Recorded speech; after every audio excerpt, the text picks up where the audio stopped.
பட்டினி என்றால் என்னவென்று தெரியாத ஒரு தலைமுறை உருவாக்கப்பட வேண்டும் என்பதற்கான முயற்சியை இந்தியாவில் தமிழ்நாட்டில் முதலாக பெரிய அளவிலே எடுத்த திட்டம் என்பதால் தான் அந்த திட்டம் சரித்திர சாதனையிலே இன்றைக்கும் நிற்கிற திட்டமாக இருக்கிற சத்துணவு திட்டம்.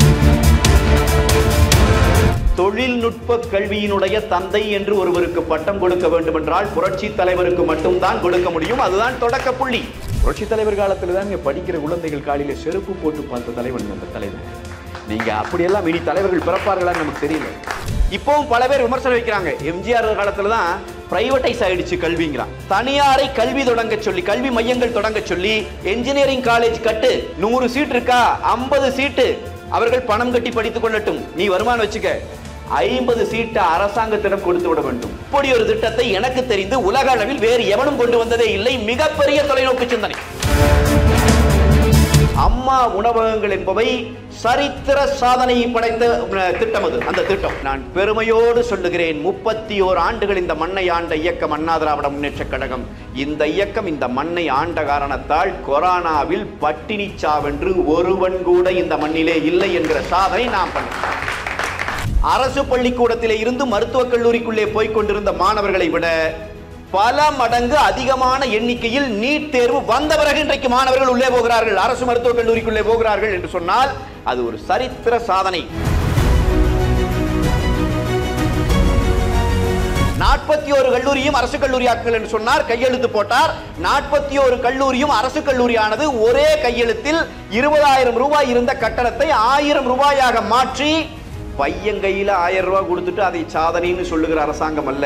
அந்த பையனை படிக்க அனுப்புகிற தகப்பன் தலையிலே இருக்கிற சுமையை இறக்கி வைத்த அரசாங்கம் அனைத்து இந்திய அண்ணா திராவிட முன்னேற்ற கழக அரசாங்கம், அண்ணன் எடப்பாடியார் அவர்களினுடைய அரசாங்கம். என்ன குறைபாடு என்று பார்த்தால், இத்தனையும் செய்த நீங்கள் இதையெல்லாம் எங்களுக்கு சொல்லி இருக்க வேண்டும் இல்லையா? இன்றைக்கு இருக்கிற முதலமைச்சரை கேட்க மாட்டார்கள், எந்த பத்திரிகையாளரும் கேட்க முடியாது. இன்னைக்கு இருக்கிற முதலமைச்சருக்கு ஒரு பெரிய ஞானம் இருக்கிறது. பத்திரிகையாளர் கேட்பதற்கு முன்பே அவரால் பதில் சொல்ல முடியும். நீங்கள் அடுத்து கேட்க போகிற கேள்விக்கா என்றுதான் அவர் பேசுகிறார்.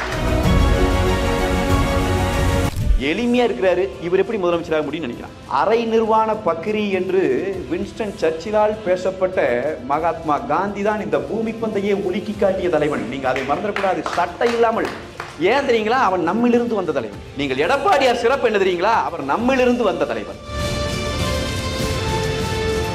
இந்த இயக்கம் அழியாது என்று பல பேர் சொல்லுகிறார்கள். அதற்கு அவர்கள் பல காரணம் சொல்லுகிறார்கள். ஆனால் நான் சொல்லுகிறேன், இந்த இயக்கம் செய்த பணிகளால் இந்த இயக்கம் அழியாமல் என்றைக்கும் நிலைத்திருக்கும்.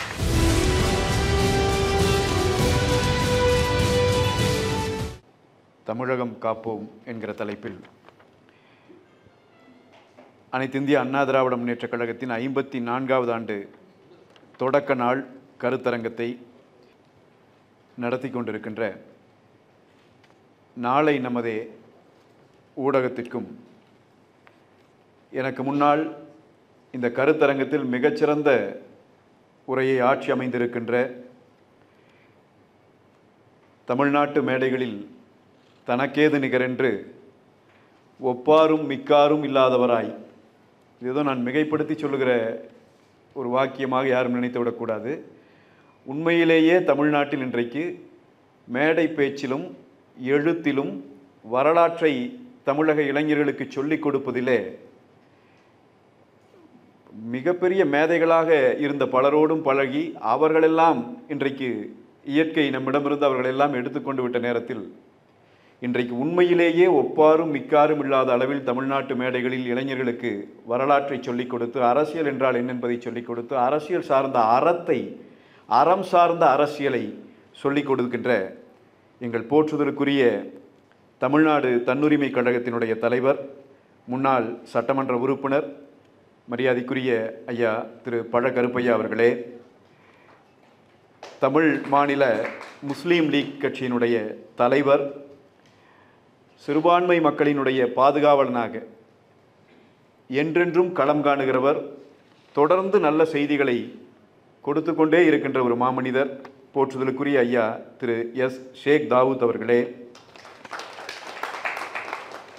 தமிழ்நாடு ஒருங்கிணைந்த கிறிஸ்துவ கூட்டமைப்பினுடைய பொதுச் செயலாளர், அவரே குறிப்பிட்டு சொன்னதைப் போல 1,00,000 பேருக்கும் மேலான கிறிஸ்துவர்களை திரட்டி ஒரு மிக பிரம்மாண்டமான மாநாட்டை நடத்தி தமிழ்நாட்டிலே இருக்கிற சிறுபான்மையின மக்கள் இன்றைக்கு எந்த அளவுக்கு பாதிக்கப்பட்டிருக்கிறார்கள் என்கிற செய்தியை யாருக்கும் அஞ்சாமல் நெஞ்சுரத்தோடு வெளிப்படுத்திய போற்றுதலுக்குரிய பேராயர் டாக்டர் கே மேஷாக் ராஜா அவர்களே,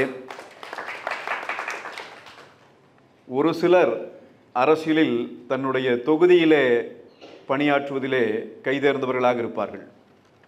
ஒரு சிலர் தமிழ்நாடு முழுவதும் பயணித்து பரப்புரையாளர்களாக செயல்படுவதிலே கைதேர்ந்தவர்களாக இருப்பார்கள். இந்த இரண்டும் ஒருவருக்கு கூடி வருகிறது என்று சொன்னால் அது அரிதினும் அரிதானவர்கள். அப்படி தன்னுடைய தொகுதி மக்களாலும் போற்றப்பட்டு தன்னுடைய தொகுதியை கட்டாயம் வென்றெடுப்போம் என்பதை கடந்த அந்த பயணத்தின் போது கூட நிலைநாட்டி காட்டி, அது என்ன கூட்டம், அது மக்கள் திரள் என்றால் அப்படி ஒரு கூட்டத்தை வேடசந்தூர் தொகுதியிலே கூட்டி காட்டி அண்ணா திராவிட முன்னேற்றக் கழகத்தினுடைய கொள்கைகளை, செய்திகளை, அரசியலை சாதாரண இளைஞர்கள் மத்தியிலே கொண்டு போய் சேர்ப்பதிலே மிகச்சிறந்த சொற்பொழிவாளராக தமிழ்நாட்டினுடைய மேடைகளிலெல்லாம் ஒரு முத்திரை பதித்துக் கொண்டிருக்கின்ற போற்றுதலுக்குரிய அண்ணா திராவிட முன்னேற்றக் கழகத்தினுடைய இளைஞர் இளம்பெண்கள் பாசறையின் மாநில செயலாளர், முன்னாள் சட்டமன்ற உறுப்பினர், போற்றுதலுக்குரிய அண்ணன் டாக்டர் VPV பரமசிவம் அவர்களே, மரியாதைக்குரிய அனைத்திந்திய அண்ணா திராவிட முன்னேற்றக் கழகத்தினுடைய இளம் பேச்சாளர்கள், இந்த அரங்கத்திலே உரை நிகழ்த்திருக்கிற திண்டுக்கல் MK துரைராஜ் அவர்களே, இளம் பேச்சாளர் மரியாதைக்குரிய சகோதரர் கோ ஈஸ்வரன் அவர்களே, நிகழ்ச்சி தொகுப்பாளர் மரியாதைக்குரிய சகோதரி ராகப்பிரியா அவர்களே, இந்த நிகழ்ச்சியை ஏற்பாடு செய்திருக்கிற நண்பர்களே, நிகழ்ச்சியிலே கலந்து கொண்டிருக்கிற இளைஞர்களே, பெரியோர்களே, உங்கள் அனைவருக்கும் வணக்கம். எல்லாருக்கும் எல்லாமும் என்ற ஒரு தலைப்பு எனக்கு கொடுக்கப்பட்டிருக்கிறது. அது எதனால் அப்படி ஒரு தலைப்பு என்பது எனக்கு தெரியவில்லை. ஒருவேளை பவுண்டரி போடாமல் விளையாடுறதுக்கான வாய்ப்பு என்றுதான் நாம் அதை புரிந்து கொள்ள வேண்டும். எது வேண்டுமானாலும் பேசலாம். எனவே எல்லாருக்கும் எல்லாமும் என்று சொல்லி அண்ணா திராவிட முன்னேற்றக் கழகத்தினுடைய 54வது ஆண்டு தொடக்க விழா கருத்தரங்கத்திலே தலைப்பு கொடுத்திருப்பது என்பது எல்லாருக்கும் எல்லாமும் என்கிற இந்த கனவு மனிதகுலத்தினுடைய ஆதிகால கனவு. பலகாலமாக கனவு காணப்படுகிறது. 2000 ஆண்டுகளுக்கு முன்பாக வந்துவிட்ட வள்ளுவன் கூட இறந்தும் உயிர் வாழ்தல் வேண்டின் பறந்து கெடுக உலகியற்றியான் என்று சொன்னான். ஒரு மனிதன் பிச்சை எடுத்துத்தான் வாழ வேண்டும் என்கிற நிலை வந்துவிட்டது என்று சொன்னால் அந்த நிலையை உருவாக்கி இருக்கிற அந்த இறைவனை நோக்கி, அல்லது பகுத்தறிவாளர்கள் என்று சொல்லிக் கொள்ளுகிறவர் அரசனை கூட வைத்துக் கொள்ளலாம், அவனை நோக்கி சாபம் விட்ட ஒரு நிலையை வள்ளுவன் செய்திருக்கிறான் பார்க்கிறோம். அதன் பிறகு வந்த பாரதி, பல ஆண்டுகளுக்கு பிறகு வந்த பாரதியும் அதையே சொன்னான். தனி ஒருவனுக்கு உணவில்லை எனில் ஜகத்தினை அழித்திடுவோம் என்று பேசினான். எல்லாரும் கனவு கண்டார்கள். புரட்சி கவிஞர் பாரதிதாசனும் அதையே தான் கனவு கண்டார்.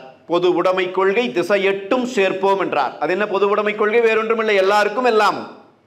அப்ப இந்த எல்லாருக்கும் எல்லாமும் கிடைக்க வேண்டும். இந்த மண்ணிலே பிறக்கிற ஒரு குழந்தை எப்படி காசு பணம் இருந்தாலும், எந்த சாதியில், எந்த மதத்தில், எந்த இனத்தில், மொழியில் பிறந்தாலும் பிறந்த உடனேயே சுவாசிப்பதற்கான காற்று அந்த குழந்தைக்கு கொடுக்கப்படுகிறதோ, இந்த உலகம் பிறக்கிற குழந்தைக்கு பொதுவானதாக இருக்கிறதோ, அதை போல எல்லா மனிதனும் எல்லாமும் பெற்றிருக்க வேண்டும். அதுதான் மனித குலத்தினுடைய ஆகச்சிறந்த நிலை என்று சொல்லப்படுகிற அந்த நிலையை அடைய வேண்டும் என்கிற கனவு வெகு காலம் உண்டு. அதற்கான புரட்சிகள் நடைபெற்றதுண்டு, ஆயுத புரட்சிகள் நடைபெற்றதுண்டு. இப்போ நம்ம நவம்பர் மாதத்தை நெருங்கி கொண்டிருக்கிறோம். உலகத்தையே உலுக்கிய ரஷ்ய புரட்சி நடந்தது. அதனுடைய முழக்கம் அதுதான், எல்லாருக்கும் எல்லாமும். அங்கே லெனின் தலைமையில் ஆட்சி வந்தது. நாம் ஃபிடல் காஸ்ட்ரோவை படிக்கிறோம், நாம் மாசேதுங்கை படிக்கிறோம், நாம் பல தலைவர்களை உலகம் முழுவதும் பார்க்கிறோம். ஆயுத போராட்டங்கள் நடைபெற்று அங்கே இருந்த அரசுகள், கொடுங்கோன்மை அரசுகள் வீழ்த்தப்பட்டு எல்லாருக்கும் எல்லாமும் தருகிற அந்த முயற்சியை தொடர்ச்சியாக புரட்சிகள் செய்தன. 21ஆம் நூற்றாண்டு அல்லது 20ஆம் நூற்றாண்டினுடைய பிற்பகுதிக்கு பிறகே ஆயுதமேந்தி போராடுவது என்பது வாய்ப்பில்லை என்கிற நிலை வந்தபோது, நான் ரொம்ப பெருமையாகவே சொல்ல முடியும், அனூப் சேட்டியா என்று சொல்லி உல்ஃபா அமைப்பினுடைய, உல்ஃபாங்கிறது நமக்கு தெரியும், ஒரு ஆயுதமேந்திய அசாம் விடுதலை இயக்க போராட்டம் குழு, ஒரு எதேச்சியா ஒரு சாதாரண நிகழ்ச்சியில் அவரை சந்திக்கிறதுக்கான வாய்ப்பு கிடைத்து அவரோடு உரையாடுகிற போது, ஆயுத போராட்டம் செய்து கரங்களிலே ஆயுதமேந்தி காடுகளுக்குள்ளே நின்று பல பேரை சுட்டு கொன்று புரட்சி நடத்துவதற்கு முயற்சி செய்த அந்த மாமனிதன் 18 ஆண்டுகள் சிறைவாசம் அனுபவித்து விட்டு வெளியே வந்தவர். அவர் எனக்கிடம் சொன்னது இன்னைக்கும் எனக்கு வாழ்க்கையில் மறக்க முடியாத செய்தி. ஒரு மாபெரும் மனிதனை சந்தித்தேன். அவர் சொல்றாரு, ஆயுத போராட்டம் என்பது இனி வருகிற காலங்களிலே சாத்தியமே இல்லை. ஆயுத போராட்டம் சாத்தியமில்லை என்பதை முடிவு செய்த பிறகு கரங்களிலே ஆயுதமேந்தி போராடிய நாங்கள் இன்றைக்கு ஜனநாயக பாதைக்கு திரும்பிவிட்டோம். வடகிழக்கு மாநிலங்களிலே 1-2 நாடாளுமன்ற உறுப்பினரை வைத்திருக்கிற நாங்களே ஜனநாயக பூர்வமாக எதையாவது சாதித்து விடலாம் என்று நினைக்கிற போது 40 நாடாளுமன்ற உறுப்பினர்களை அனுப்புகிற வாய்ப்பை பெற்றிருக்கிற தமிழ்நாட்டைச் சேர்ந்த நீங்கள் நினைத்தால் ஜனநாயக பூர்வமாக எதையும் சாதிக்க முடியும் என்று சொன்னார். அப்ப ஜனநாயக பூர்வமாக எல்லாருக்கும் எல்லாமும் என்பதை அடைய முடியுமா? அடைய முடியும், அடைய வேண்டும். அடைவதற்கான பாதையை வகுத்த இயக்கத்தினுடைய பிரதிநிதியாக நான் இந்த மேடையில் நிற்கிறேன். அண்ணா திராவிட முன்னேற்ற கழகம் அதற்கான முயற்சியை ஜனநாயக பூர்வமாக செய்த இயக்கம், எல்லாருக்கும் எல்லாமும் கிடைப்பதற்கான வேலையை செய்த இயக்கம். எனக்கு முன்னால் அண்ணன் பரமசிவம் அவர்கள் பேசுகிற போது, ஐயா பழகருப்பையா அவர்கள் பேசுகிற போது, மரியாதைக்குரிய நம்முடைய அண்ணன்கள் பேசுகிற போதெல்லாம் புரட்சி தலைவரினுடைய அந்த சத்துணவு திட்டத்தை சுட்டிக்காட்டி பேசினார்கள். நீங்க பயிற்று பல கல்வி தந்து இந்த பாறை உயர்த்திட வேண்டும் சொல்ற பாரதி கூட அதற்கு முதல் வரியிலேயே போட்டான், வயிற்றுக்கு சோறிட வேண்டும் இங்கு வாழும் மனிதருக்கெல்லாம். முதல்ல சோறு கொடு, அப்புறம் கல்வி பார்த்துக்கலாம்.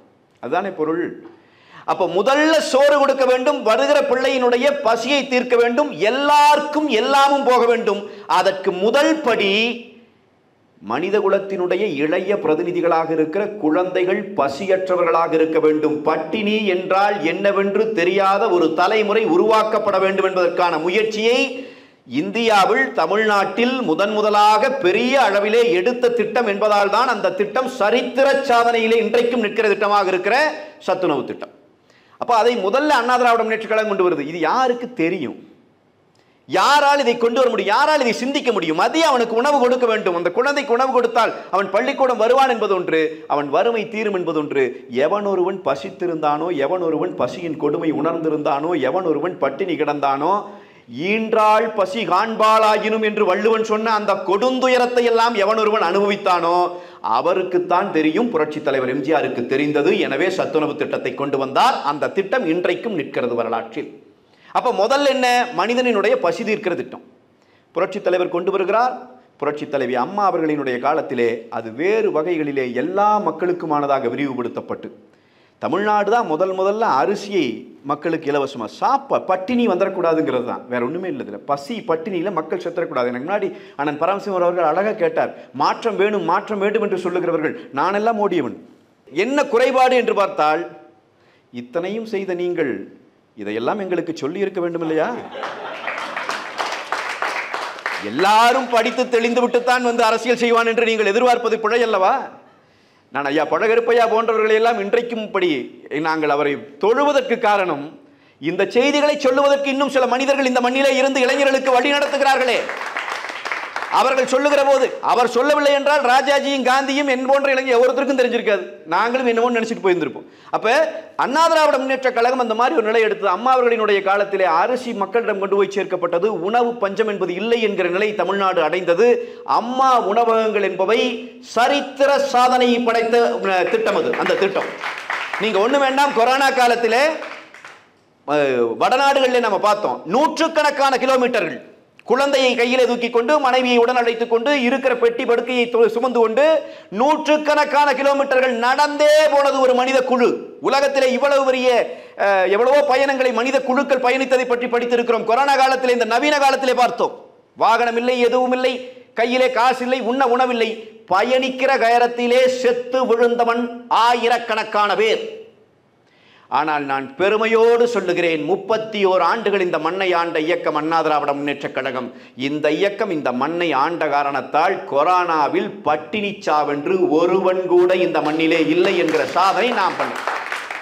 அப்ப அனைவருக்கும் எல்லாம் கிடைக்க வேண்டும் என்றால் முதலில் பசி தீர்க்கப்பட வேண்டும். அம்மா உணவகங்கள் இங்கே கொண்டு வரப்பட்டது, எல்லா மக்களுக்குமானதாக இருந்தது. இன்றைக்கு கூட இந்த சென்னையிலே வந்து உயர்ந்த இடத்தை பெற்றிருக்கிறவர்கள், திரைத்துறையிலே இருக்கிற இயக்குநர்கள், அவர்கள் எல்லாம் பேசுகிற போது சொல்லுகிறார்கள், அம்மா உணவகம் தான் காப்பாற்று சென்னைக்கு. இப்போ அதிமுக எடுத்த முயற்சி அந்த முயற்சி. இது முதல்ல உணவு பற்றாக்குறை என்பது இல்லாமல் பண்ணணுங்கிறதுக்காக பண்ணப்பட்டது. அடுத்து கல்வி. ஒரு மனிதனுக்கு எதெல்லாம் இலவசமாக கிடைக்கணும்? உணவு கிடைக்கணும், கல்வி கிடைக்கணும், மருத்துவம் கிடைக்கணும். இந்த மூணும் ஒரு மனிதனுக்கு அடிப்படை உரிமை, பிறப்புரிமை. இந்த மூன்றையும் உறுதிப்படுத்த வேண்டியது அரசாங்கத்தின் வேலை. கல்வி, எனக்கு முன்னாடி ஐயா அவ்வளோ அழகாக குறிப்பிட்டு சொன்னாங்க. புரட்சி தலைவர் அவர்களினுடைய காலத்திலே தான் நீங்கள் ஐயா காமராஜர் அவர்கள் 9 ஆண்டு காலம் ஆட்சி நடத்திய போது 14,000 பள்ளிக்கூடங்களை கட்டி எழுப்பினார் என்கிற செய்தி நம்ம எல்லாம் இன்றைக்கும் பயங்கர ஆச்சரியப்பட வைக்கிறது. அவருடைய ஆட்சி காலம் உண்மையிலேயே தமிழ்நாட்டின் கல்வி வரலாற்றில் ஒரு பொற்காலம். தமிழ்நாட்டிலே இந்த நவீன காலத்தில் கல்வியின் தந்தை என்று பட்டம் கொடுக்க வேண்டும் என்றால் ஐயா காமராஜர் அவர்களுக்கு தாராளமாக கொடுக்கலாம். அதே போல தொழில்நுட்ப கல்வியினுடைய தந்தை என்று ஒருவருக்கு பட்டம் கொடுக்க வேண்டும் என்றால் புரட்சி தலைவருக்கு மட்டும்தான் கொடுக்க முடியும். அதுதான் தொடக்க புள்ளி. அண்ணன் பரமசிவம் அவர்கள் அழகாக சுட்டிக்காட்டி அந்த புள்ளியை பேசினார். நான் உனக்கு அனுமதி தருகிறேன், நீ தனியார் பொறியியல் கல்லூரி கட்டிக்கோ, இன்ஜினியரிங் காலேஜ் கட்டிக்கோ. இப்பவும் பல பேர் விமர்சனம் வைக்கிறாங்க, எம்ஜிஆர் காலத்துல தான் பிரைவேட்டைஸ் ஆயிடுச்சு கல்விங்கிறான். அது புரியாமல் பேசுகிற பேச்சு. அன்றைக்கு மிக மிக குறைவாக அரசினுடைய பட்ஜெட் இருந்த காலத்திலே தனியாரை கல்வி தொடங்க சொல்லி, கல்வி மையங்கள் தொடங்க சொல்லி, என்ஜினியரிங் காலேஜ் கட்டு, 50% மாணவர்கள், 100 சீட் இருக்கா 50 சீட்டு அவர்கள் பணம் கட்டி படித்துக் கொள்ளட்டும், நீ வருமானம் வச்சுக்க, 50 சீட்டை அரசாங்கத்திடம் கொடுத்து விட வேண்டும். அரசாங்கம் மதிப்பெண் அடிப்படையிலே மாணவர்களுக்கு அதை கொடுக்கும். அவர்களுக்கு கொடுக்கப்படுகிற கல்வியிலே நீ பணம் பண்ண முடியாது. இப்படி ஒரு திட்டத்தை எனக்கு தெரிந்து உலக அளவில் வேறு எவனும் கொண்டு வந்ததே இல்லை. மிகப்பெரிய தொலைநோக்கு சிந்தனை. அப்ப கல்வி அங்கே வருகிறது. அம்மா அவர்களினுடைய காலத்தில், அண்ணன் எடப்பாடியார் அவர்களின் காலத்தில் இந்த 7.5 விழுக்காடு எப்படி மிகப்பெரிய ஒரு புரட்சியை செய்ததோ அதுபோல புரட்சி தலைவி அம்மா அவர்களின் காலத்திலே தான் இந்த 12ஆம் வகுப்புல மேத்ஸ் மட்டும் இருக்கிற குரூப் இருக்கும், ஒகேஷனல் குரூப்னு சொல்லுவோம். அந்த மாணவர்களுக்கு 25 விழுக்காடு ஒதுக்கீடு கொடுத்து இன்ஜினியரிங் காலேஜுக்குள்ள போனாங்க. நான் சொல்லுகிறேன், இன்றைக்கு ஆயிரக்கணக்கான லட்சக்கணக்கான மாணவர்கள் இன்றைக்கு பல நாடுகளிலே பணிபுரிந்து கொண்டிருக்கிறார்கள். அதிலே அந்த 25 விழுக்காடிலே பயன்பெற்றவர்கள். என்ன காரணம்? எல்லாருக்கும் எல்லாமும் போய் சேரணும், கல்வி பரவலாக்கப்பட வேண்டும். நீங்க அண்ணா அழகா சொன்னாங்க அந்த செய்தி. புரட்சி தலைவர் காலத்தில் தான் படிக்கிற குழந்தைகள் காலையில செருப்பு போட்டு பார்த்த தலைவனுங்க அந்த தலைவன். நீங்க அப்படியெல்லாம் இனி தலைவர்கள் பிறப்பார்களான்னு நமக்கு தெரியல. செருப்பு இல்லாமல் நடந்து கொண்டிருந்த குழந்தையினுடைய அந்த பாதத்திலே ஏற்பட்ட வலியை ஒரு தலைவன் புரிந்து கொண்டு அந்த குழந்தைகளுக்கு செருப்பை இலவசமாக கொடுக்க வேண்டும் என்று சிந்தித்திருக்கிறான் என்று சொன்னால் இந்த இயக்கம் எப்பேற்பட்ட இயக்கம்? இந்த இயக்கம் அழியாது அழியாது என்று பல பேர் சொல்லுகிறார்கள். அதற்கு அவர்கள் பல காரணம் சொல்லுகிறார்கள். ஆனால் நான் சொல்லுகிறேன், இந்த இயக்கம் செய்த பணிகளால் இந்த இயக்கம் அழியாமல் என்றைக்கும் நிலைத்திருக்கும். அப்படியான பணிகளை எல்லாம் செஞ்சிருக்கு. அது கல்வி அடுத்தது. அதே போலதான் அண்ணன் எடப்பாடியார் அவர்களினுடைய ஆட்சி காலம், அது கல்வியினுடைய பொற்காலம். நான் உங்களுக்கு சொல்லுகிறேன், எனக்கு முன்னாடி அண்ணன் சொன்ன மாதிரி நீங்கள் 11 மருத்துவக் கல்லூரி இந்தியா விடுதலை அடைந்ததிலிருந்து இன்றைக்கு வரைக்கும் எந்த மாநிலத்திலும் எந்த அரசாங்கமும் ஒரே ஆட்சி காலத்தில் 11 மருத்துவக் கல்லூரிகள் பெற்றதாய் வரலாறு இல்லை. முதல் வரலாற்றை படைத்தவர் அண்ணன் எடப்பாடியார். 11 மருத்துவக் கல்லூரிகள் வருகிறது. 7.5 விழுக்காடு உள்ளிட ஒதுக்கீடு என்று கொண்டு வந்து அந்த மாணவர்களுக்கான கல்வி செலவையும் ஏற்றுக்கொள்வோம் என்று சொல்லி நான் சொல்லுகிறேன், நீட் தேர்வு வருவதற்கு முன்னால் அரசு பள்ளிக்கூடத்திலே இருந்து மருத்துவக் கல்லூரிக்குள்ளே போய்கொண்டிருந்த மாணவர்களை விட பல மடங்கு அதிகமான எண்ணிக்கையில் நீட் தேர்வு வந்த பிறகு இன்றைக்கு மாணவர்கள் உள்ளே போகிறார்கள், அரசு மருத்துவக் கல்லூரிக்குள்ளே போகிறார்கள் என்று சொன்னால் அது ஒரு சரித்திர சாதனை. அதே போல்தான் ஒரு நாள் பேசிக்கொண்டிருக்கிற போது ஒரு பொதுக்கூட்டத்தில் உட்கார்ந்து பேசிட்டு இருக்கிறோம். நம்முடைய அண்ணா திராவிட முன்னேற்ற கழகத்தினுடைய அன்றைய உயர்கல்வித்துறை அமைச்சராக இருந்த மரியாதைக்குரிய அண்ணன் அன்பழகன் அவர்கள் அவர் அருகிலே உட்கார்ந்து பேசிட்டு இருக்காரு. அவர்தான் ஒரு செய்தியை சொன்னார். அரசு உதவி பெறும் கல்லூரிகள், யூனிவர்சிட்டி உறுப்பு கல்லூரிகள், இப்படி 2 இருக்கு. இந்த பல்கலைக்கழக உறுப்பு கல்லூரிகள் சொல்லுவாங்க. இந்த பல்கலைக்கழக உறுப்பு கல்லூரிகள்ல செமஸ்டர் ஃபீஸ் 18,000 22,000 23,000 வரைக்கும் இருக்கும். அது அரசு கல்லூரியா மாறிடுச்சுன்னா 1000 ரூபாய் தான் ஃபீஸ். அப்ப அன்றைய அமைச்சர் அன்றைய முதலமைச்சராக இருந்த அண்ணன் எடப்பாடியார் அவர்களிடம் சென்று கேட்கிறார், எங்கள் மாவட்டத்தில் இருக்கிற 2 கல்லூரிகளில் அவை பல்கலைக்கழக உறுப்பு கல்லூரிகளாக இருக்கின்றன, அவற்றை நாம் அரசு கல்லூரி ஆக்கிட்டோம்னா அந்த மாணவர்களுக்கு கட்டணம் குறைஞ்சிரும், அவங்க இங்கேயே படிக்கிறதுக்கு வாய்ப்பா இருக்கும், வெளியூர்களுக்கு அரசு கல்லூரி தேடி போறாங்க. அதை கேட்டுவிட்டு ஒரு முதலமைச்சர் கேட்கிறார், அப்படியா மொத்தம் எத்தனை கல்லூரினா இருக்கு? இந்த மாதிரி மொத்தம் 41 கல்லூரி இருக்குங்க தமிழ்நாடு முழுக்க, யூனிவர்சிட்டி உறுப்பு கல்லூரி. 41ஐயும் அரசு கல்லூரியாக மாற்றி விடுங்கள். சொன்னவர் புரட்சி தமிழர் எடப்பாடியார். நான் அதைத்தான் சொல்லுகிறேன், அண்ணா திராவிட முன்னேற்ற கழகம் எடுத்து பேசுவதற்கு ஏராளமான செய்திகள் இருக்கிறது, நாம் தவற விட்டு விட்டோமோ என்கிற ஒரு பெரிய மனக்குறையோடு நான் சொல்லுகிறேன். 41 கல்லூரியும் அரசு கல்லூரி ஆக்குங்கள் என்று சொன்னார், கையெழுத்து போட்டார். 41 கல்லூரியும் அரசு கல்லூரியானது ஒரே கையெழுத்தில் 20,000 ரூபாய் இருந்த கட்டணத்தை 1000 ரூபாயாக மாற்றி பையன் கையில் 1000 ரூபாய் கொடுத்துட்டு அதை சாதனைன்னு சொல்லுகிற அரசாங்கம் அல்ல, அந்த பையனை படிக்க அனுப்புகிற தகப்பன் தலையிலே இருக்கிற சுமையை இறக்கி வைத்த அரசாங்கம் அனைத்து இந்திய அண்ணா திராவிட முன்னேற்ற கழக அரசாங்கம், அண்ணன் எடப்பாடியார் அவர்களினுடைய அரசாங்கம். எல்லாருக்கும் எல்லாமும் என்பது இங்கிருந்து தொடங்குகிறது. உணவு முதல்ல கொடுக்கப்பட்டுச்சு, கல்வி கொடுக்கப்பட்டுச்சு, மருத்துவம். நீங்க யோசிச்சு பாருங்க, எடப்பாடியார் அவர்களினுடைய ஆட்சி காலத்திலே நான் மிக மிக மிக குறிப்பிட்டு சொல்ல விரும்புகிற செய்தி, இன்றைக்கு உலகம் முழுவதும் மக்களுக்கு மருத்துவத்தை இலவசமாக கொடுப்பதற்கு நல்ல அரசுகள் எல்லாரும் முயற்சிக்கிறார்கள். எப்படியாவது மருத்துவம் இலவசமயமாக்கப்பட வேண்டும் என்று சொல்லி அதனுடைய முதல் படிதான் தமிழ்நாட்டிலே தொடங்கப்பட்ட 2000 அம்மா மினி கிளினிக்குகள். மினி கிளினிக், ஒவ்வொரு கிராமப்புறத்திலும் கிளினிக் கட்டப்பட வேண்டும், கட்டிடம் இருக்க வேண்டும், அங்கே மருத்துவர் இருக்க வேண்டும், செவிலியர் இருக்க வேண்டும், மருந்து மாத்திரைகள் இருக்க வேண்டும், இதெல்லாம் இருக்க வேண்டும். அப்ப ஒரு தலைவலி காய்ச்சல் வருது, ஒரு சாதாரண உடல் நோய் வருது, அந்த நோய்க்கு உடனடியாக வைத்தியம் பார்த்துக் கொள்வதற்கு, இலவசமாக வைத்தியம் பார்த்துக் கொள்வதற்கு தமிழ்நாடு முழுவதும் 1 2 இல்ல 2000 மினி கிளினிக். நீங்க நினைச்சு பாருங்க, தமிழ்நாட்டினுடைய மருத்துவம் என்பதே இலவசமாக்கப்பட்டிருக்கும். அப்படி ஒரு வாய்ப்பு உருவாக்கப்பட்டுச்சு. அந்த 2000 கட்டினாங்க, 2000க்கும் ஆட்களை போட்டாங்க, மருத்துவர்களை போட்டாங்க. எல்லாம் நடந்து முடிந்த பிறகு ஸ்டாலின் அரசாங்கம் பொறுப்பேற்று முதல் மாதத்திலேயே 2000 அம்மா மினி கிளினிக்களையும் மூடினான். அப்ப கேட்ட நம்ம, ஏன் இதை மூடுறீங்க, இதை மூடுவதற்கான தேவை என்ன? அன்றைக்கு அமைச்சர், இன்றைக்கும் இருக்கிற மா சுப்பிரமணியம் அன்றைக்கு சொன்ன பதில் என்னவென்றால், 150க்கும் மேற்பட்ட அந்த கிளினிக்குகளில் மருத்துவர்கள் இல்லை. அப்படின்னா அவரே என்ன சொல்றார், 1850 கிளினிக்குகளில் மருத்துவர்கள் இருக்கிறார்கள். அவர் சொல்றது 1850 கிளினிக்கு நாங்க மருத்துவர் ஓட்டமே, அந்த 150 போட்டு தொலைச்சிருக்கலாம்ல. அதை ஒரு காரணம்னு சொல்லி 2000 மினி கிளினிக்கையும் மூடி, அதன் பிறகு மக்களை தேடி மருத்துவம்னு ஒரு பொய்யான திட்டம். நீங்க திமுகவினுடைய ஊழல் எப்படி நடக்கும் என்பதற்கு எல்லாம் எடுத்துக்காட்டுங்க.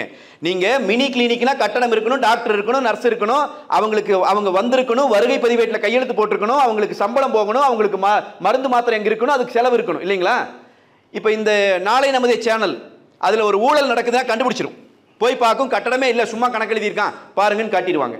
அப்போ ஊழல் நடந்தா தெரிஞ்சிடும், மருந்து மாத்திரையே வர்றதில்லை எழுதிடுவாங்க, தெரிஞ்சிடும். ஆனா மக்களை தேடி மருத்துவம், நீங்க டாக்டர்கிட்ட வர வேண்டாம், டாக்டர் உங்க வீட்டுக்கு வருவார்னா. இப்போ முதலமைச்சர் என்ன சொல்றாருன்னா, சமீபத்தில் சொன்னதுல 2 கோடி மக்கள் பயனடைந்திருக்கிறார்கள். தமிழ்நாட்டின் மக்கள் தொகை ஏறக்குறைய சுமார் 8 கோடி என்று சொன்னால் 2 கோடிங்கிறது 25% இல்லைங்களா?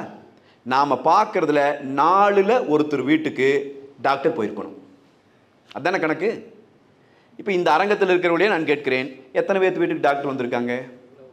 நான் தமிழ்நாடு முழுவதும் மூலை முடுக்கெல்லாம் கேட்டுவிட்டேன், திமுக காரன் கூட கை தூக்கியதில்லை என் வீட்டுக்கு வந்திருக்கார் என்றால் 2 கோடி பேரை மருத்துவர் போய் பார்த்து விட்டார் என்பதற்கு கணக்கு எழுதி விட்டான். புரியுதா உங்களுக்கு? அதில் நடந்திருக்கிற ஊழல் நம்ம ஆட்சி வந்த பிறகுதான், நீ அதிமுக ஆட்சி வந்த பிறகுதான் தெரியும், வெளியே வரும். போய் 2 கோடி பேரை பார்த்துட்டேன்னு கணக்கு எழுதிட்டான், யார் வீட்டுக்கும் போகல, போயிருக்கோன்னு சொல்றான், நிரூபிக்க முடியாது. இப்ப நாளை நமதே சேனல் நினைச்சாங்க, இது எப்படி நிரூபிப்பாங்க? எந்த வீட்டுக்கு, ஒவ்வொரு வீடா போய் கேட்க முடியுமா? தமிழ்நாட்டில் இருக்கிற 2 கோடி வீட்டுக்குமா போய் கேட்க முடியாது. அப்ப எப்படி ஒரு ஏமாத்து வேலையை செய்யறாங்கிறது பாருங்க. அப்ப அண்ணா திராவிட முன்னேற்ற கழகத்துக்கு மருத்துவத்தை இலவசமாக்குவதற்கான முயற்சி. அப்ப அடிப்படையில் எல்லாருக்கும் எல்லாமும் கிடைக்க வேண்டும் என்பதிலே உறுதியாக இருந்தோம். உணவு பற்றாக்குறையை தீர்ப்பதில், மனிதனினுடைய பசி பட்டினியை போக்குவதில், அனைவருக்கும் உணவு கிடைப்பதில் முதன்மையாக செயல்பட்டு ஜனநாயக முறைப்படி மிகப்பெரிய மாற்றத்தை நிகழ்த்தி இயக்கம் அதிமுக.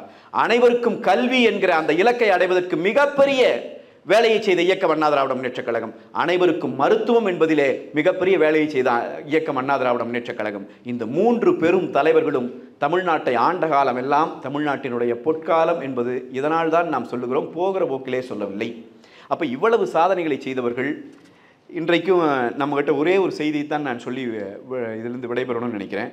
அதாவது நல்ல தலைவர்கள் வருகிற போது அந்த தலைவர்களை எப்படியெல்லாம் நாம் தவற விட்டு விடுகிறோம் என்பதற்கு நமக்கு வரலாற்று நிறைய பேர் உண்டு.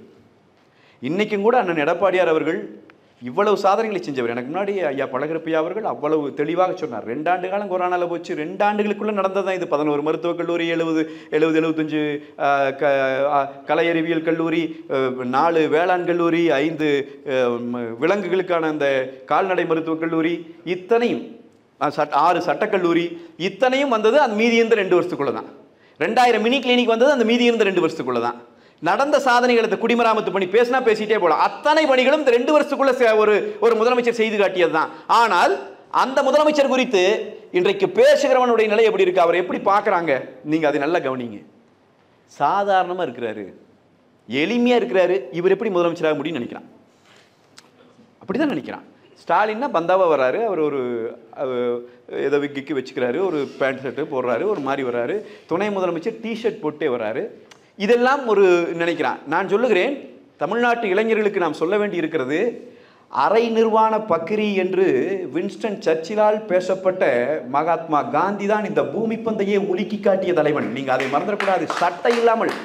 ஏன் தெரியுங்களா? அவன் நம்மிலிருந்து வந்த தலைவன். நீங்கள் எடப்பாடியார் சிறப்பு என்ன தெரியுங்களா? அவர் நம்மிலிருந்து வந்த தலைவர். அதனால் நம்மள மாதிரி தான் இருப்பார். எனக்கு முன்னாடி அண்ணன் சொன்ன மாதிரி எங்கேயோ இருந்து வந்தவர்கள் அவர்களைப் போலவே இருப்பார்கள். அப்போ இந்த எளிய தலைவன், நான் நல்லா உங்களுக்கு சொல்லி நிறைவு செய்ய விரும்புகிறேன். இந்த 7.5 விழுக்காடு இடஒதுக்கீட்டை நம்ம இவ்வளவு தூரம் புகழ்ந்து பேசுகிறோம், இவ்வளவு தூரம் நம்ம மனசை விட்டு அதை பேசுகிறோம் இல்லைங்களா? இந்த சட்டத்தை நிறைவேற்றி விட்டு ஆளுநர் கையெழுத்து போடவில்லை, ஆளுநரினுடைய கையெழுத்து இல்லாமல் அந்த சட்டத்தை நிறைவேற்றுகிறார். இந்தியாவிலேயே முதல் முறையாக ஒரு தமிழ்நாடு சட்டமன்றத்தில் அது நடைபெற்றது. சட்டத்தை நிறைவேற்றிட்டு கோயம்புத்தூர் விமான நிலையத்தில் வந்து இறங்குறாரு. நீங்கள் அந்த காணொலி இருக்கும் இளைஞர்கள் இருந்தால் நீங்கள் தேடி எடுத்து பாருங்க. அவரை ஒரு செய்தியாளர் கேள்வி கேட்கிறார். சார், எவ்வளோ பிரச்சனை இருக்குது, நீட் தேர்வில் வந்து நீட் தேர்வு ரத்து பண்ண முடியலைங்கிறாங்க, வெறும் 7.5% நிறைவேற்றிட்டு நீங்கள் என்னமோ பெருசாக பேசிக்கிறீங்க. இதே வார்த்தை கேட்டார். பெருசாக பேசிக்கிறீங்க ஒரு முதலமைச்சரை பார்த்து. இன்றைக்கு இருக்கிற முதலமைச்சரை கேட்க மாட்டார்கள், எந்த பத்திரிகையாளரும் கேட்க முடியாது. இன்னைக்கு இருக்கிற முதலமைச்சருக்கு ஒரு பெரிய ஞானம் இருக்கிறது. பத்திரிகையாளர் கேட்பதற்கு முன்பே அவரால் பதில் சொல்ல முடியும்.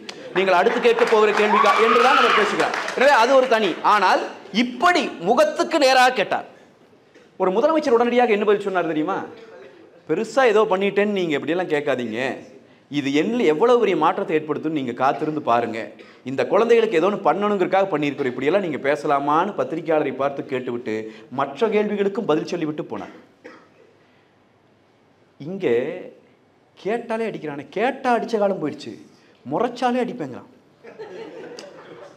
முறைச்சாலே தட்டுவேங்கிறான். புரியுதுங்களா? 2 தட்ட சொன்னோம்ங்கிறது அது என்ன எங்களுக்கு புரியல.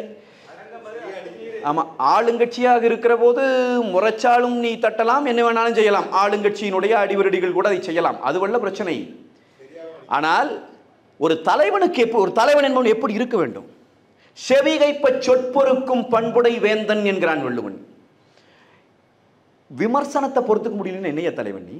பக்கத்தில் பஸ்ஸில் நிற்கிறவன பலார்னு அறையிறையே நீ எப்படி தமிழ்நாட்டின் தலைவனாக முடியும் என்கிற கேள்வியை இன்று இளைஞர்கள் வைக்கலையே. இன்றைக்கு இளைஞர்களுக்கு நாம் கொண்டு போய் சேர்க்க வேண்டிய செய்தி அதுதான். நம்ம ஏமாற்றுகிறான். நம்மிலிருந்து வந்த ஒருவர், ஒரு சாதாரண மனிதர், இவ்வளவு சாதனைகளை செய்தவர், அவர் எளியவராக இருக்கிறார் என்கிற ஒரே காரணத்திற்காக, அவர் எளிமையாக தெரிகிறார், நம்ம வீட்டில் இருக்கிற சித்தப்ப பெரியப்பா மாதிரி நம்மளோட ஐயன் மாதிரி இருக்கிறாருங்கிற ஒரே காரணத்துக்காக அவரை தலைவர் அல்ல என்று சொல்லி இவன் புறந்தள்ளிக் கொண்டே இருக்கிறான். நீங்கள் நீங்கள் யார் பின்னால் நகர்ந்து போகிறீர்களோ தயவு கூர்ந்து இளைஞர்களே ஒரு நிமிடம் நின்று அதை யோசிச்சு பாருங்க. நானெல்லாம் உங்க முன்னாடி ஓடணும்னு காட்டி அதை சொல்லிட்டே இருக்கிறேன். ஒரு நிமிஷம் நின்று யோசிச்சு பாருங்க. இருப்பது ஜனநாயகம். ஒரே ஒரு செய்தி தான், இருகட்சி ஆட்சி முறைன்னு இருக்கு இல்லைங்களா? பல ஜனநாயக நாடுகளில் 2 கட்சி தான் இருக்க முடியும், 3வது ஒரு கட்சி பிறக்கவே முடியாது. அப்படி ஒரு நிலை ஒருவேளை தமிழ்நாட்டில் இப்பொழுது இருந்தால், இன்றைக்கு மீதி இருக்கிற கட்சிக்காரர்கள் எல்லாம் எந்த கட்சியில இருப்பார்கள்? யோசிச்சு பாருங்க. திமுக அதிமுகங்கிறதான் நிலைமை என்று சொன்னால், நாம் தமிழர் கட்சியை சேர்ந்தவர்கள் எங்கே இருப்பார்கள்? மரியாதைக்குரிய விஜய் அவர்களின் கட்சியை சேர்ந்தவர்கள் எங்கே இருப்பார்கள்? விடுதலை சிறுத்தைகள் எங்கே இருப்பார்கள்? உட்கார்வதற்கு சீட்டாவது வேண்டும் இல்லையா? அதிமுகவில் தான் இருப்பார். நீங்க யோசிச்சு பாருங்க. எல்லா கட்சியும் இடதுசாரிகள் எங்கே இருக்க முடியும்? தமிழ்நாட்டில் இடதுசாரிகள் யாரை ஆதரிக்க முடியும்? அப்ப அத்தனை பேருக்கும் எதிரானவர்களாக இருக்கிற திமுக சில பேருக்கு அதிகாரத்திலே உங்களுக்கு கொஞ்சம் நாங்கள் அப்படியே அந்த பங்கை கொடுத்து விடுகிறோம் என்கிற ஆசை வார்த்தை காட்டி கூட்டணியை சேர்த்துக் கொண்டு அதன் மூலமாக பணத்தை பெற்று அந்த பணத்தை கொண்டு போய் பத்திரிகையாளனுக்கு கொடுத்து, இது ஒரு பெரிய ஒரு சர்க்கிள். இது இப்படியே இந்த பணத்தை வைத்து அதிகாரம், அதிகாரத்தை வைத்து பணம், அதை இதே மறுபடி இதை செய்து கொண்டிருக்கிற இந்த கட்சி இன்றைக்கும் இப்படி நின்று கொண்டிருக்கிற போது, இந்த கட்சியை எதிர்த்து பிறந்த இயக்கம் அண்ணா திராவிட முன்னேற்றக் கழகம் அன்றைய நாளிலேயே மரணித்து விடும் என்று சொல்லப்பட்ட இயக்கம், தொடங்கப்படுகிற போதே அழிந்து போய்விடும் என்று சொல்லப்பட்ட இயக்கம். ஆனால் 54 ஆண்டுகளை கடந்து இந்த இயக்கம் இன்றைக்கு நடைபெறுகிறது என்கிறதை நினைக்கிற போது உண்மையிலேயே நான் சொல்லுகிறேன், வரலாறு ஒரு பெரும் தேவையை நம் கண் முன்னால் வைத்திருக்கிறது. என்றால் அண்ணா திராவிட முன்னேற்றக் கழகத்திலே இருக்கிற இளைஞர்களுக்கு, அண்ணா திராவிட முன்னேற்றக் கழகத்தை இதுவரை புரிந்து கொள்ளாத இளைஞர்களுக்கு நான் சொல்லுகிற செய்தி, தயவு கூர்ந்து வரலாற்றை எந்த விதமான சார்புமின்றி ஒரு முறை படியுங்கள். அதை தெரிந்து கொள்ள முயற்சி செய்துங்கள். சாதாரண மனிதர்களிலே இருந்துதான் தலைவர்கள் உருவாவார்கள். அப்படி உருவாகி இருக்கிற தலைவர்கள் என்ன செய்திருக்கிறார்கள் என்பதை பார்த்துவிட்டு அதன் பிறகு உங்கள் பாதையை தேர்ந்தெடுத்துக் கொள்வதுதான் அரசியலிலே சரியாக இருக்கும்.